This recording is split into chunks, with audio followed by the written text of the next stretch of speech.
जी अस्सलाम वालेकुम स्टूडेंट्स, हम बात करने जा रहे हैं आज इस टॉपिक के बारे में। वो होने जा रहा है जी आपके पास रेडियो एक्टिविटी। और रेडियो एक्टिविटी क्या होती है? रेडियो एक्टिविटी की हमने डेफिनेशन यहाँ पे बिल्डअप की हुई है कि it is the process by which unstable nuclei emit radiation. Emit radiation वो क्यों करता है? सवाल ये पैदा होता है, एमिट रेडिएशन इसलिए करता है टू बिकम स्टेबल।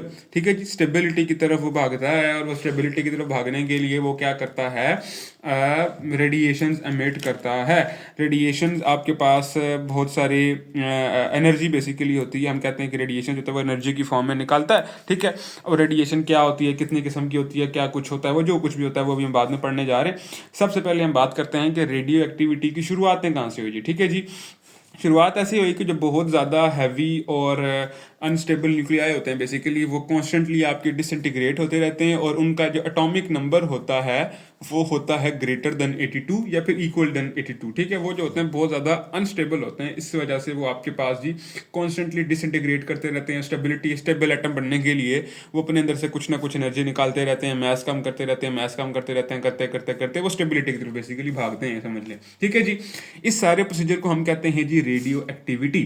ठीक है जी, अच्छा जी, ये प्रोसीजर बेसिकली जो प्रोसेस था ये शुरू में आपका कैसे कहते हैं ऑब्जर्व किया हेनरी बेक्यूरेल ने। फिर उसके बाद मैडम क्यूरी और उसके बाद पियर क्यूरी, इन दो बंदों ने भी डिस्कवर किया। ठीक है, और इन दोनों की वजह से आपके पास इन दोनों ने भी आपके पास दो रेडियो एक्टिव एलिमेंट्स निकाले, पोलोनियम और रेडियम। ये सब कुछ आपकी बुक में लिखा हुआ है, मैं इसे आपके पास सारी चीज़ें नोट डाउन करवा रहा हूँ। ठीक है जी, अच्छा जी, हेनरी बेक्यूरेल ने बेसिकली यूरेनियम के बारे में बातें चीतें की थी कि भाई आपके पास वो हीलियम निकालता है बेसिकली, या ये वो फला फला। ठीक है ना, अच्छा जी, बहरहाल हम जरा बात करते हैं कि आपके पास ठीक हो गया, रेडियो एक्टिविटी निकल गई, रेडियो एक्टिव एलिमेंट्स बाहर आ गए एक एटम से।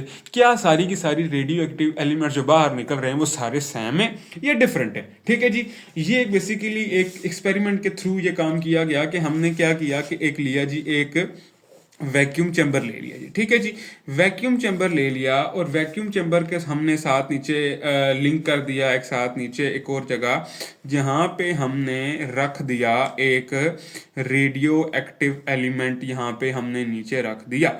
ठीक है जी, रेडियो एक्टिव एलिमेंट हमने यहाँ नीचे रख दिया। ठीक है जी, अच्छा, रेडियो एक्टिव एलिमेंट जब हमने यहाँ नीचे रखा, हम कहते हैं यहाँ पे हमने कोई रेडियो एक्टिव एलिमेंट रखा, और हमने उसके अंदर जाहिर सी बात है कोई रेडियो एक्टिव एलिमेंट में उससे रेडिएशन निकालेगा। ठीक है, वो रेडिएशन जो उसने बाहर निकाली, और हमने उसके साथ इस तरह किया कि यहाँ पे हमने ना एक पोटेंशियल डेवलप कर लिया इस वैक्यूम चैम्बर के अंदर। ठीक है, एक पोटेंशियल डेवलप कर दिया।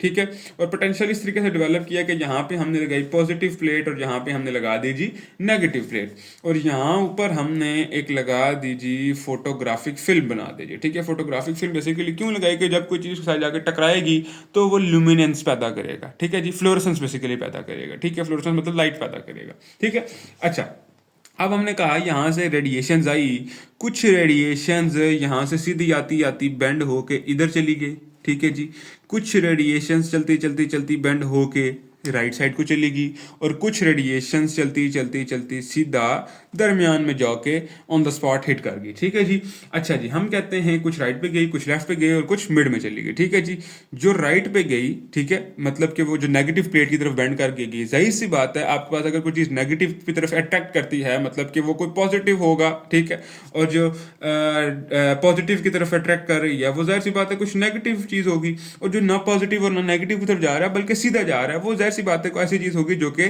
चार्ज लेस होने जा रही है, उसको हम कह देते हैं वो है जी चार्ज लेस है जी। ठीक है, फर्दर आपको ये पता चला कि जो बेसिकली आपके पास इस साइड पे सॉरी गया आपके पास, ठीक है, वो थे आपके पास, हमने कहा जी हमने पॉजिटिव आइंस थे कुछ, और वो पॉजिटिव आइन आपका हीलियम का आइन था। ठीक है जी, हीलियम का आइन था, और हीलियम 2+ था। ठीक है जी, हीलियम 2+ था, एक पॉजिटिव आइन था, और इस हीलियम 2+ को हम बेसिकली नाम देते हैं जी अल्फा पार्टिकल का। ठीक है जी, कुछ हमने कहा नेगेटिव की तरफ चले गए, उन नेगेटिव को फर्दर डिस्कशन के बाद नाम दिया गया जी बीटा का, और बीटा क्या होता है हम इसकी भी बात करते हैं।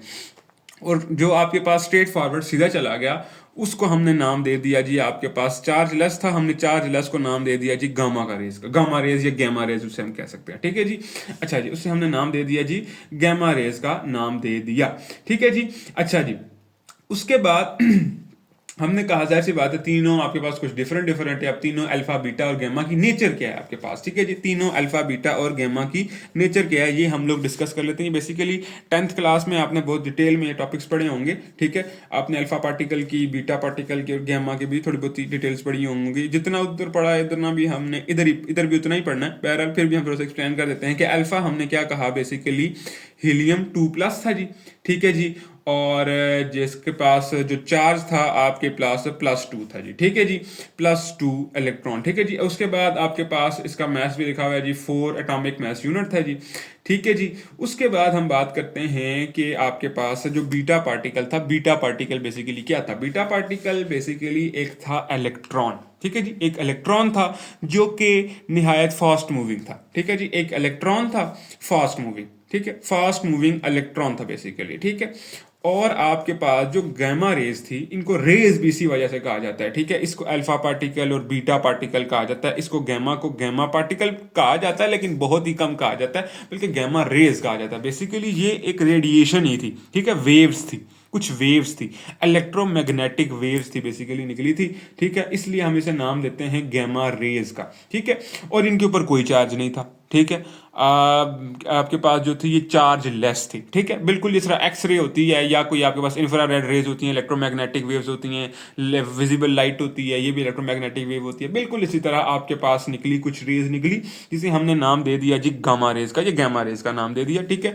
ये बेसिकली आपके पास थी जी इलेक्ट्रोमैग्नेटिक वेव्स थी और जो कि चार्ज लेस थी, ठीक है जी। अच्छा जी, बात क्या हमने बिल्डअप कर ली कि बीटा पार्टिकल थे वो नेगेटिव थे जी, अल्फा पार्टिकल थे वो +2e वाले थे, और जो गैमा रे थे वो चार्ज लेस थे जी, ठीक है जी।